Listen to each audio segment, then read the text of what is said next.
I know you'll see the Bears polo, and some of you wise asses will sit there and say, well, what the hell does he know? He's a freaking Bears fan. What would he know? And in a certain sense, you're right. And when it comes to football, honestly, during the majority of my adult life, what would I know about a well-run football organization? Even though my team has more recently been to a Super Bowl and an NFC Championship game than, let's say, the Dallas Cowboys, America's team, the fact is the Bears have been crappy for a lot of years. With that said, though, I've been able to see a lot of how not to run your football operations, how not to do things. And it gives me insight to see these deals, these moves, these contracts given out free agency, and make me scratch my head and say, no, don't do that. This is dumb. And even good football teams make bad decisions. Even good football teams give out bad contracts. It's desperation.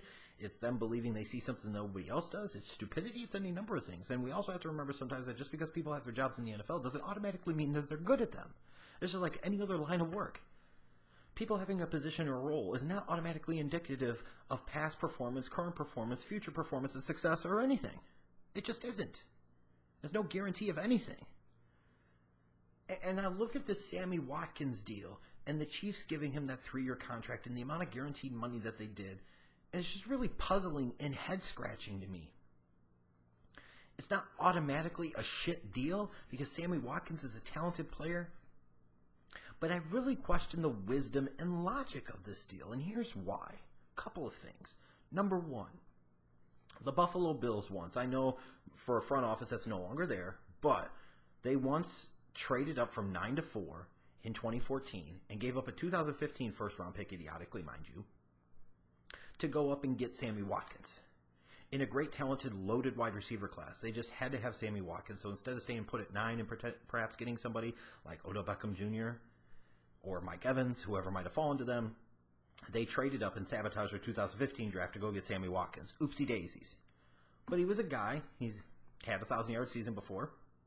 He's a guy that can be a big play threat. He can be an explosive guy, inconsistent at times, but also in part saddled with a mediocre passing game in Buffalo due to play calling, due to Tyrod Taylor, due to a variety of factors, due to some of the injuries that Sammy Watkins has had in his career. So there are different things. But then ultimately, the Bills trade him to the Rams after refusing to pick up his 5th-year option, which should automatically be a warning sign. A team that gave up so much to get him, a team that had a top 5 first-round pick invested in him, didn't even want to pick up his 5th-year option because they were concerned about guaranteeing it for injury. They trade him to the Los Angeles Rams to get a day 2 pick, basically, and a corner. Just think about that for a second. Guy that the organization a couple of years before had given up so much for, now turns around and trades him for much less. The Rams get him, their great show on surf, if you will, out there in Los Angeles, and you've got Jared Goff, and you got Todd Gurley, an MVP-type season, Robert Woods, Cooper Kupp, an improved offensive line with Andrew Whitworth, and Sammy Watkins in a walk year is kind of average, so-so. He wasn't great, he wasn't explosive, he wasn't dynamic, and you're like, what the hell's the deal? What the hell's up?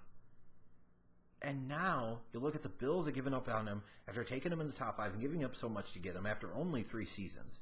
Now, the Rams, after getting him in his contract year, in his walk year, where his production wasn't that great, have decided that they're okay and they would let him hit the open market after giving up as much as they did to get him. That, to me, is a warning sign right there. But apparently not to the Kansas City Chiefs, who decided they wanted to give him, what, 3 years, $45 million, and $30 million of that guaranteed? To me, that is just insane. Why?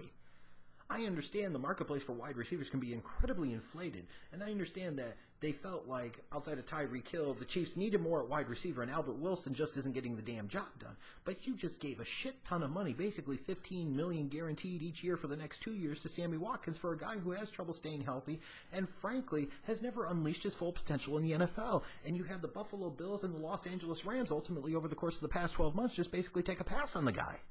But the Chiefs decide that they want to sit there, a team, mind you, who traded Alex Smith in part because they were ready for Patrick Mahomes, but also to clear out some salary cap space, a team that was up against the salary cap pretty bad, has now decided somehow that it's worth giving Sammy Watkins all this much and potentially putting yourself right back into a bad salary cap situation again. That's just weird to me.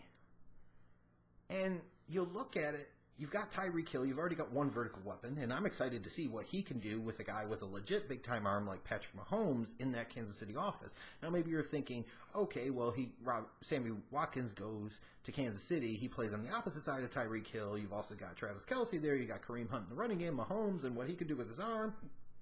Maybe Watkins can have a great year. But why didn't he have a great year last year with Jared Goff and that great offense under head coach Sean McVay in Los Angeles? And what's really head-scratching about this to me is, when you look at the 2014 draft, I'm sorry, overall, Allen Robinson, better player than Sammy Watkins.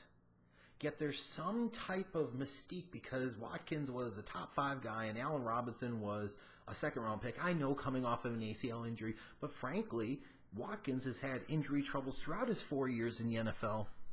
The Kansas City Chiefs gave more money to, in my opinion, an inferior player, whereas the Chicago Bears gave less money to a more clear-cut number 1 wide receiver. And for a Chiefs organization that has made the playoffs 4 times in 5 years, you would expect them to make better decisions. You would expect them to be smarter. And like I said, ultimately, this deal could work out. He could get into that system with not as much pressure on him, with the arm that Mahomes has on him, and he could have some big games. He could have some big years. Or he might not. And if he didn't really have it in Los Angeles, what makes us think it's going to be that much different in Kansas City? And ultimately, at this point, you basically gave $15 million, I think, or so a year guaranteed over the next 2 years, when you think about the guaranteed money, to a guy to be a glorified number 2 wide receiver who may not play 16 games for you. And that is a legitimate concern for a team that was up against the salary cap really bad in the Kansas City Chiefs.